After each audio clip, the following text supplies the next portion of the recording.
তারেক রহমানের স্বদেশ প্রত্যাবর্তন উপলক্ষে ফরিদপুরে জেলা ও মহানগর ছাত্রদলের উদ্যোগে আনন্দ মিছিল অনুষ্ঠিত হয়েছে। সোমবার বিকেলে ফরিদপুর শহরের সিভিল সার্জন অফিসের সামনে থেকে জেলা ছাত্রদলের নেতৃত্বে মিছিলটি বের হয়।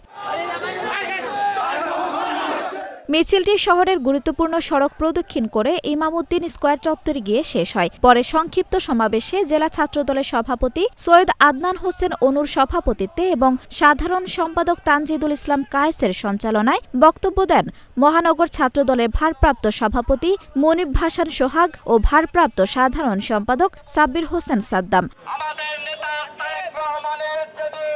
বক্তারা বলেন, আগামী ২৫ ডিসেম্বর দেশনায়ক তারেক রহমানের স্বদেশ প্রত্যাবর্তনের মাধ্যমে বিএনপির রাজনীতি নতুন গতি পাবে এবং সেদিন থেকেই নির্বাচনী প্রস্তুতি শুরু হয়েছে।